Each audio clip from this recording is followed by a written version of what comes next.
Well, hello people. And it seems that most people have survived the coronation here in the UK. So let's take a look at some stories, news stories. You know, important ones that are happening today. Now, I haven't put any links down to the news items below, because I'll tell you about the stories myself. And who can tell the stories better than I can?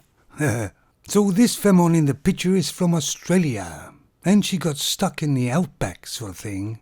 In the mud. Well, she got a vehicle stuck in the mud. But a guy could have got it out. And survived 5 days on just wine and apparently lollipops. By the look of this femon, that's not all she survived on. I mean, let's just say she survived on her resources.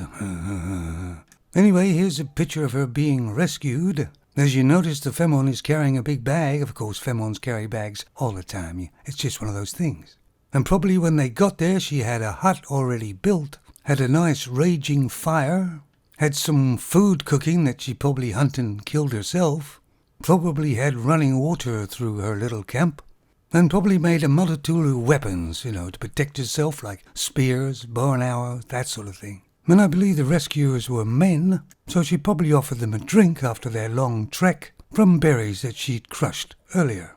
Yeah, right, guys? The reality is she probably never left the vehicle. She had to go to the toilet somewhere, though. That must have been scary for her. Generally speaking, femons and the wild don't go together too well.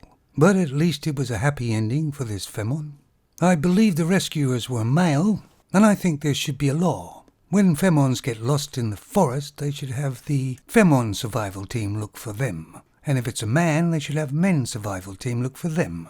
I can't imagine any problems arising from femons looking for lost femons in the wilderness.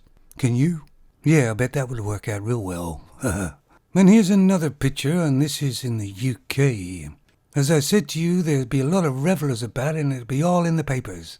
But there won't be any males about. It'll be all femon revelers. And you know what? I can't see the difference between a Saturday night and the coronation. Because these femons are just one-trick ponies. And I did say there would probably be a Union Jack bikini. And of course femons don't disappoint there.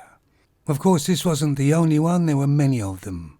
When in doubt, get the bikini out. Or when in doubt, get the breasts out.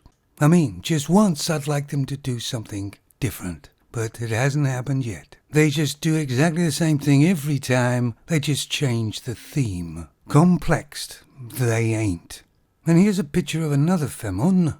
Now this is the Cultural Secretary of the UK, obviously a diversity pick.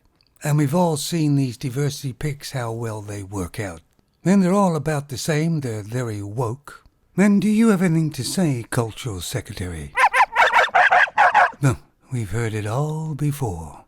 And they can waffle on really well, and virtual signal about how good things are going and what they're doing. But if you take a closer look, you will see that nothing is getting done. It's a complete mess. But that doesn't stop them virtue signaling and saying everything is just wonderful. Femons in these positions always seem to have the same sort of MO, don't they? Take a look at the Prime Minister of New Zealand that's not there anymore. I mean, do you have anything to say? Whoa, settle down. Here's some sugar cubes. There was a couple of guys in the government actually said the truth. That everything she did failed miserably. And the people were in a far worse place than when she started. And it's funny how they kind of all have the same look on their face, a kind of space cadet look. And they seem to be always smiling. Why are they smiling? To hide their lies. Well, I know all these types of people, whether they be male or femon. Virtual signal. But the femons are the best at it. Of course, the best one at the moment is that advertising guru for Bud Light.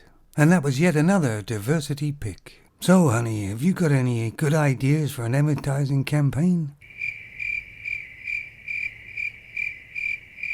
Yeah, I thought so. I don't know, maybe things will change and they might pick somebody that actually can do the job, instead of just ticks a box. Well, that's just some of the news, of course. Generally all about femons, of course.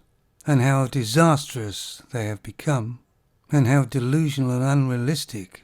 And failing dramatically everywhere. Oh, I'm sorry. how the Femons are doing very well in their positions, making no mistakes whatsoever, and everything's running along smoothly, and just move along, nothing to see here. I can't be the only one seeing it. I mean, there must be something they can do besides slapping a bikini on or getting their breasts out. I mean, there may be some Femons somewhere that are doing a great job and actually getting things done. But I, for the life of me, haven't found one yet. And it's the way the social media and the media generally protects them.